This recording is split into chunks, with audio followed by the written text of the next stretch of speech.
Hello guys, back to my YouTube channel. আজকে আপনাদের দেখাবো অ্যারাবিয়ান বার্গার কিভাবে তৈরি করতে হয়। যদি ভালো লেগে থাকে ভিডিওটা তাহলে আপনারা সাবস্ক্রাইব করে দিবেন এবং লাইক কমেন্ট করে দিবেন। তো আপনাদের দেখাচ্ছি এখন আমরা পেঁয়াজ কিমা দিছি, তো কাঁচামরিচ, ধনিয়া পাতা, তারপরে আপনার অ্যারাবিয়ান পাউডার দিয়ে দিছি, আদা রসুন দিয়ে দিছি, চিকেন কিমা নিয়ে নিছি আমরা একসাথে। তো এখন আমরা চিকেন পাউডার দিচ্ছি।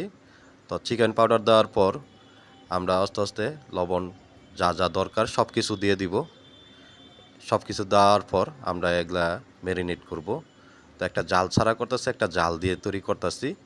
তো একজন জাল খায় না, যে কারণে জাল ছাড়া তৈরি করতেছে একটা জাল দিয়ে। তো এখন ডিম দিয়ে দিয়েছি। তারপরে আপনার গিয়ে আমরা ময়দা দিব, কর্নফ্লাওয়ার দিব, তারপর ব্রেড ক্রাম দিব। এগুলো না দিলে তো মানে কি আপনার গিয়ে বার্গারের পেটিটা বানানো যাবে না। তো আমরা এটা বার্গারের পেটির মাল রেডি করতেছি। তো আশা করি আপনারা বুঝতে পারতেছেন দেখে। তো আমরা একে একে দিয়ে দিচ্ছি। তো ময়দা দিয়ে দিচ্ছি, কর্নফ্লাওয়ার দিয়ে দিয়েছি আমরা আগেই। তো এখন আমরা ব্রেড ক্রাম দিয়ে দিব। তো আমাদের সাথে থাকবেন, তো ভিডিওটা স্কিপ করা যাবে না, না হলে আপনারা পুরোপুরি রেসিপিটা শিখতে পারবেন না। তো আমার পুরো রেসিপি নিয়ে আসছি এই জায়গায়। তো অনেকজনের বার্গার আমরা তৈরি করব। তো আমাদের অনেকগুলো বার্গারের অর্ডার আছে। তো সবসময় লং ভিডিও তৈরি করার সময় পাই না, তো আজকে একটা লং ভিডিও তৈরি করলাম আর কি আমরা।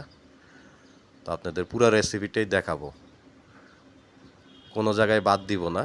তো আপনারা ভিডিওটা দেখবেন, যাদের শিক্ষার ইচ্ছুক আছেন বা শিখতে চান তাদের জন্য এই ভিডিওটা। তো এখন আমরা ম্যারিনেট করতেছি।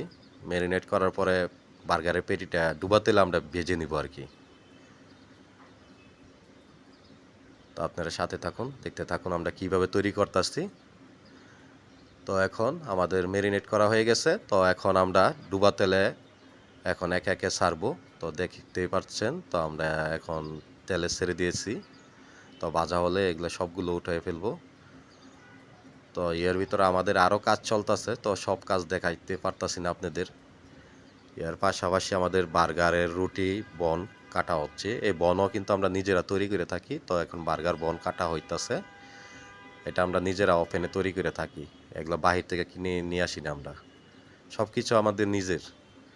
এ জায়গার মেন শেফ আমি, সনি গমেজ। তো সব আমার নিজের রেসিপি এগুলো। তো এখন বার্গার আমরা একে একে পেডি দেওয়া হয়ে গেছে। তো আমাদের এখন চিজ দেওয়া হইতাছে। চিজ দেওয়ার পর আমাদের বার্গার অলরেডি কমপ্লিট হয়ে যাইতেছে। তো সব কিছুই কমপ্লিট হয়ে গেছে, বার্গার আমরা কমপ্লিট করে ফেলাইছি। তো ভালো লাগলে